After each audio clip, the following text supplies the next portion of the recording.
What is going on, world? Welcome back once again. My name is ZacNovak and this is ZacNovak Plays Games. In today's video, we've got a bunch of information from the Curse of Osiris livestream, a bunch of information about things coming in the future, and a bunch of cool things that you could be hyped about or should be hyped about coming with the Curse of Osiris. Anyway, roll the intros, let's get into the information, and I do hope you enjoy.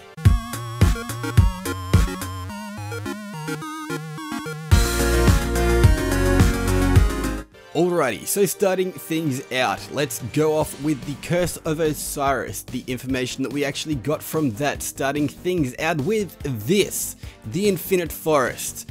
We still don't actually have very much more information about this, other than we do know that it can go to the future, the past, the present, and it can look pretty cool or pretty crazy either way you go.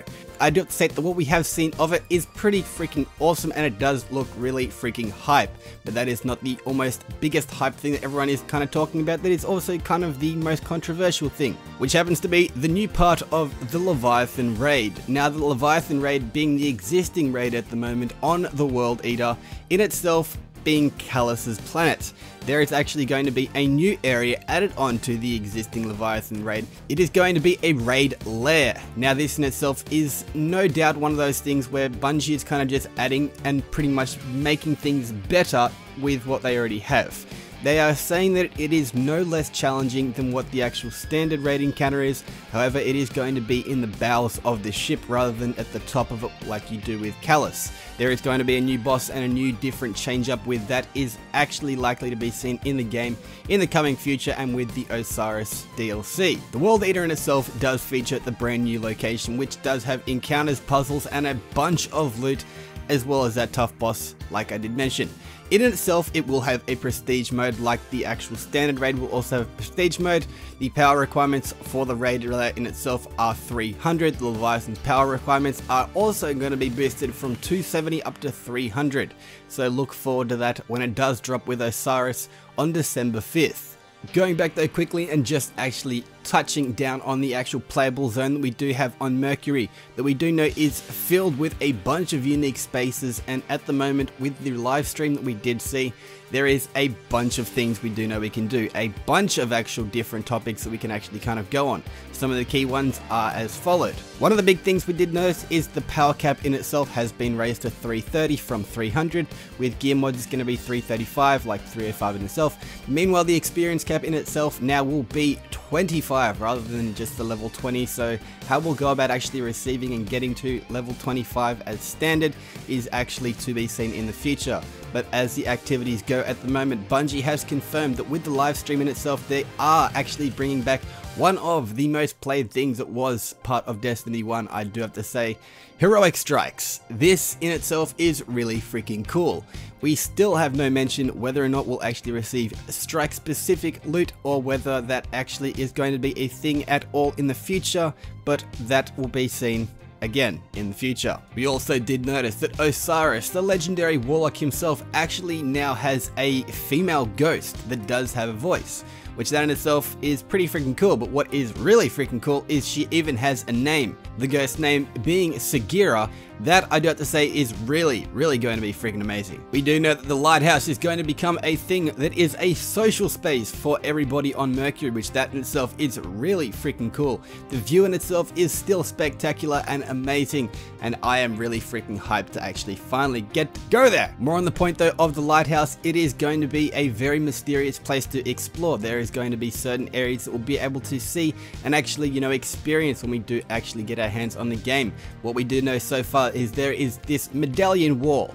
On the lighthouse, it bears 12 symbols, one of each for each of the Osiris modded weapons that players will be able to forge in the Curse of Osiris. So that means new freaking loot that is going to be really freaking hype with Vex type thingies. I like that. We do know that there is a portal that connects the lighthouse to the main patrol zone on Mercury, which does in itself offer some kinds of brand new activities that we haven't actually seen on other destinations.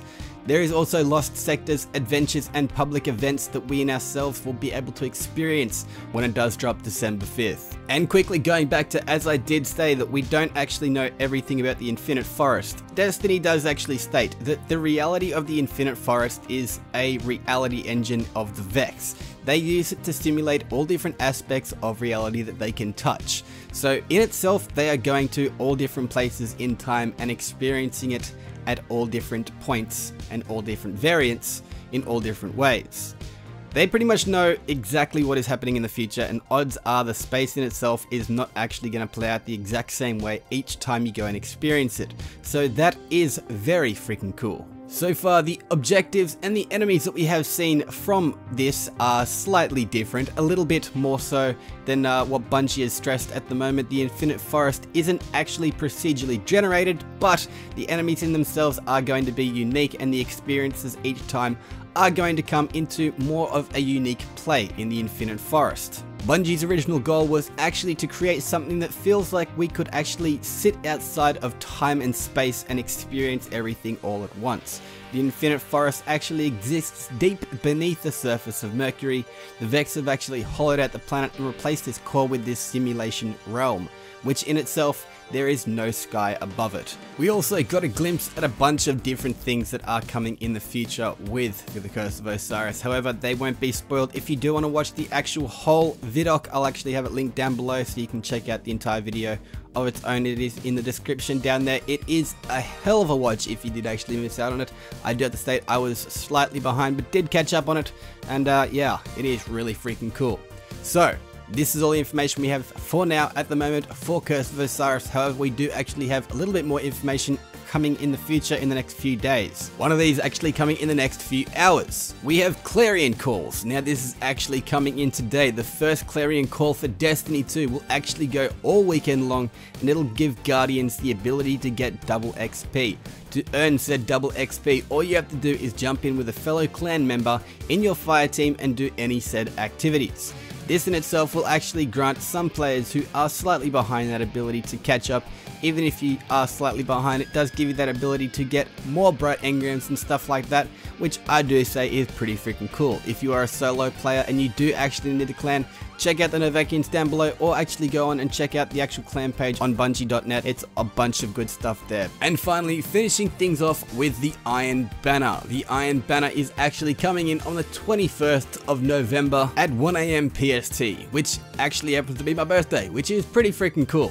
It does actually end November 28th at 1 AM PST, and the game in itself is going to be Clash. This will be the first actual iteration of Iron Banner on PC. So hopefully you PC Guardians will actually be really hyped for it. Hopefully you do enjoy it. Let me know in the comment section if you guys are hyped for it. But this has been ZacNovak. Hopefully this information in today's video has been a little bit enlightening. If you didn't actually know it already, then well, now you know it. A like, positive rating down below would be greatly appreciated.